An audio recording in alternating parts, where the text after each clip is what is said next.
Ikaw, kabilang ka ba 'no, sa mayorya o sa majority ng mga Pinoy na kuntento sa mga hakbang ng ating gobyerno para sa West Philippine Sea?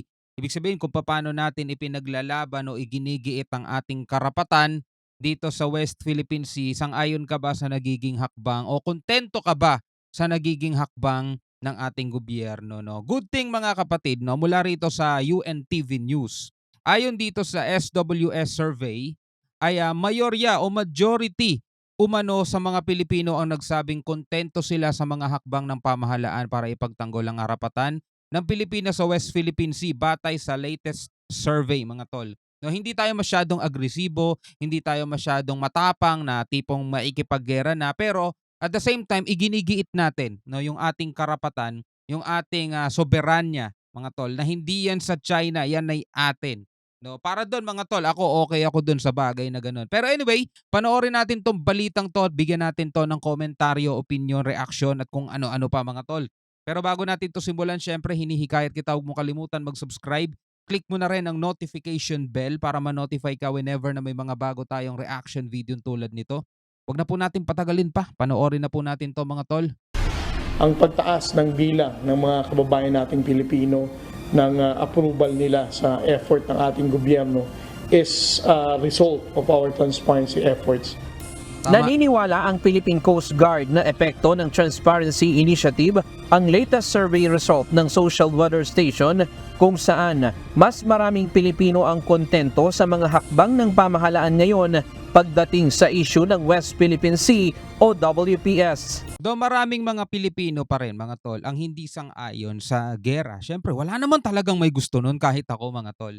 Pero maraming Pilipino na ngayon ang nagigising na sa katotohanan mga tol, na etong bansa natin pala mga kapatid ay masasabi nating malaya pero hindi pa siya ganap na malaya. Bakit kanyo? Bakit ko nasabi yun mga tol? Kasi meron pa rin tayong mga ilang teritoryo na hindi natin magawa kung ano yung gusto nating gawin nang hindi tayo nangangamba na baka pagmulan to ng tensyon o gera. Halimbawa na lang mga tol dito sa West Philippine Sea, di ba? Atin yan eh. Soberanya natin yan mga tol, 'di ba? Exclusive economic zone natin yan. Supposedly dapat nagdi-drill tayo ng langis diyan, nag-e-explore tayo diyan, yung mga mangingisda natin malayang nakakapangisda. Pero paano mo masasabing malaya ka kung kada lalapit ka diyan, eh, puwedeng pagmulan ng giyera o kaya puwede pagmulan ng hindi pagkakaunawaan o may masasaktan, 'di ba? So, at least yung mga Pilipino ngayon nakikita na, oo nga 'no, hindi pala tama yung naging pakikipagkaibigan natin sa China nitong nakaraang administrasyon. Oo nga, wala ngang sigalot, wala ngang gulo o hindi lang natin kasi nababalitaan mga tol.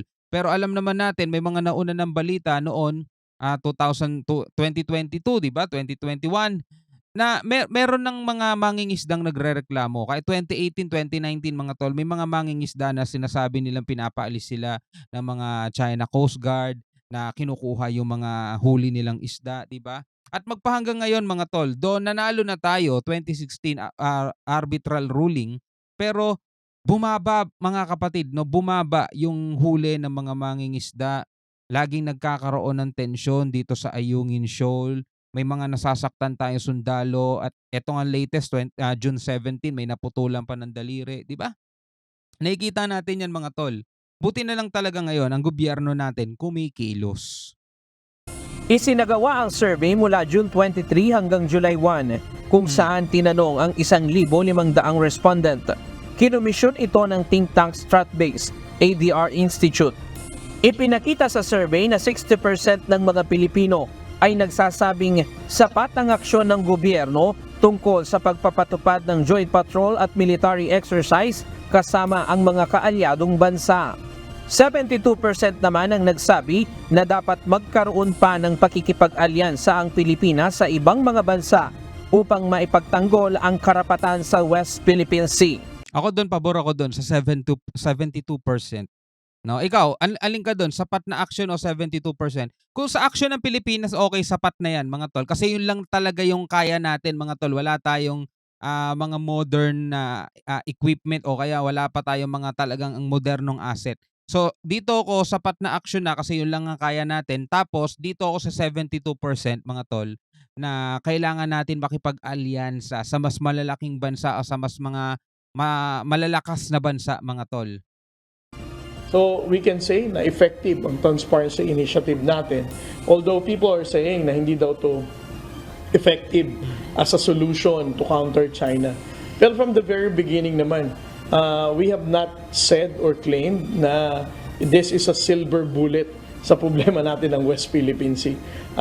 We go back sa objectives nito. And getting approval from majority of the Filipinos is a clear proof of its effectiveness.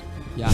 Ayon kay Commodore Tariela, dahil sa Transparency Initiative, nalalaman ng ating mga kababayan kung ano ang panganib na kinakaharap at pinagdadaanan ng mga sundalong Pilipino at Yeah. Philippine Coast Guard Tama. sa tuwing nagsasagawa ng misyon sa West Philippine Sea. Tama eh. Babantayan lamang ang teritoryo ng bansa. Tama eh. So with this kind of survey result, nakakataba ng puso yan sa hanay ng Philippine Coast Guard at alam ko sa hanay din ng Armed Forces of Philippines ay nakakapagpasaya sa amin ito because we know for a fact that majority of the Filipino people support our efforts, at pinahahalagahan nila ang paninindigan ng Philippine Coast Guard at ng Armed Forces of the Philippines sa pagtindig sa ating laban sa West Philippine Sea. Good job. Ang National Task Force West Philippine Sea o NTF-WPS nagpapasalamat sa naging resulta ng Social Weather Station Survey. Sa isang opisyal na pahayag, sinabi ng NTF-WPS na hindi man lahat ng Pilipino ay may kamalayan sa issue ng WPS. Subalit, mas marami na ang nakakaalam ng kahalagahan nito sa pangmatagalang kapayapaan, seguridad at pag-unlad ng ating bansa. Nagpapakita rin ang resulta ng survey ng pagpapahalaga ng mga Pilipino sa mga paraang hindi agresibo at escalatory Good. upang tugunan ang problema ng bansa sa WPS. At least naiintindihan ng ibang mga Pilipino na kaya minsan hindi tayo pumapalag o gumagamit ng puwersa is para hindi na lalo mag-escalate yung tension. Kasi wala talaga tayo mapapala eh. Tinanong namin ang ilan sa Yan. ating mga kababayan tungkol sa issue kung kontento sila sa hakbang ng pamahalaan sa WPS at ganito ang kanilang tugon. Nagiging kontento kasi po para lang wag-trigger nung kaguluhan kasi what I understand we are not ready for a big war. So ang iniisip po ng gobyerno, Good. parang tayo rin bilang mga magulang, wag natin suungin yung hindi natin inaakala dahil ang kaguluhan madaling pasukan. Yung kawawa yung mamamayang Pilipino Tama eh, no? na definitely tayo ang maaargabyado Nanonood ng balita to. kung sakasakali.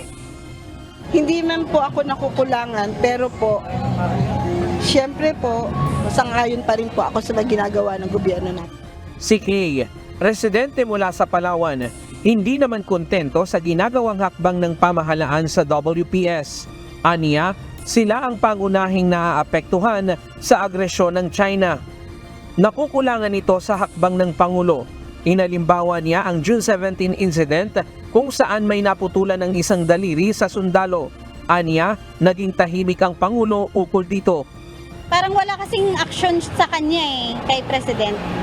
Parang hindi siya gumagawa ng moves para matutukan yung nangyayari. May Point of view niya yun, mga tol. Kasi alam nyo bilang presidente, pag nagpadaan siya sa emosyon, ito kailangan natin to maintindihan, mga tol. Ang Pangulo, mga tol, hindi yan biro-biro. Lahat ng sasalitain yan, mga tol. Lahat ng sasabihin yan may bilang.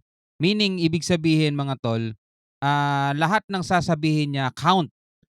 At niya yun, pananagutan niya lahat ng sasabihin niya, mga tol. Kaya kapag siya ay nagsalita agad ng hindi pinag-iisipan, sabihin na lang natin na daan sa galit niya katulad nung nakaraang presidente natin na mahilig magmura. Tatandaan ng mga tao yung kung ano sinabi mo, di ba? At pwedeng gamitin yan laban sa'yo kung ikaw ba fit dyan sa pagiging presidente. Kailangan kalmado lang, di ba? Kasi kailangan niya mga tol sa alang-alang yung Pilipinas kasi siya ang tatay eh. Kasi siya ang presidente ng Pilipinas di ba? Hindi pwede yung naputulan ng daliri, tara, gera na tayo, di ba? Hindi pwedeng ganun, mga tol. Di ba yung tipong palusob-lusob ka, di ba? Mahirap yung ganun. Kaya siguro bago siya nagsalita, mga tol, naintindihan naman natin. Bago siya nagsalita, talagang pinag-isipan, pinagmitingan at pinagplanuhan nila maigi kung ano yung ipe-press release nila. Do yung unang nagsalita, Gasmin ata pangalan nun mga tol, medyo talaga sumablay siya nun. Tapos nagpunta si President Marcos dun sa Palawan, dun pa lang niya nakausap yung mga sundalo at dun nila na-realize na oo nga, hindi nga to misunderstanding. Talagang sinadya ng China yon. O di ba nagbigay naman siya ng pahayag eh. Panawagan din sila sa nalalapit na SONA na ibig sana nilang mabanggit din ng Pangulo. Sana lang po, ang maano niya, though impossible, na magkaroon sila ng mutual talagang yung China at saka Pilipinas, hindi yung kung sino-sino. Sana sabihin ng Pangulo natin na nagkasundo na sila ng China at titigilan na ng China na nagkaroon sila ng maayos na pag-uusap. Okay sana yung gusto mangyari ni tatay. Kaso wala kay BBM yun, wala kay Marcos yun mga tol. Hindi niya hawak yun. Hindi niya pwedeng diktahan ang nasa isip ng China mga tol. Tulad nga na lagi natin sinasabi, wala sa atin ang kasagutan o ang solusyon dito sa kaguluhan dito mga tol. Nasa China na yan. Tayo gusto lang natin i-claim o igiit yung nakasaad naman sa batas. Di ba? Nakasaad naman sa UNCLOS na itong West Philippines si atin yan. Ang problema mga tol, ayaw nga kilalanin ng China, hindi sumusunod sa batas ng China, hindi nila ginagalang o hindi nila nirerespeto yung UNCLOS, international law at saka yung 2016 Arbitral Award. So, malabo talaga yung sasabihin natin, pupunta si PBBM sa SONA, tapos sasabihin niya, nagkasundo ng Pilipinas sa China, bibitawan na ng China ang claim niya sa West Philippine Sea. Malabo sa sabaw ng pusit pa mangyari sa ngayon yun mga tol, dahil ang China talaga, ewan ko ano nasa isip nila mga tol. Sana po, mas bigyan niya pa ng 100% na suporta ang mga ating mangingisda. Siyempre po, susuportahan niya, bibigyan niya ng mas maraming benepisyo para sa mga mangingisda. Ang benepisyo. Ngayon sa panahon ngayon dahil nagkakagulo nga sila sa West Philippine Sea. Para sa akin, siguro mas maganda na yung katulad niyan tutukan din ni President yung West Philippine Sea natin na kasi unang-unang naapektuhan yung mga taga Palawan. Para sa akin lang, tutukan niya din, bigyan niya rin ng atensyon yung mga ibang mga problema doon. Ryan Lacanlale, UNTV Hala ka ate. News and Rescue. Anyway mga kapatid, ikaw bilang isang Pilipino, ano naman ang masasabi mo rito? Comment ka na lang sa ibaba. Hanggang sa muli, ako nga pala si Shobaldi. Peace out.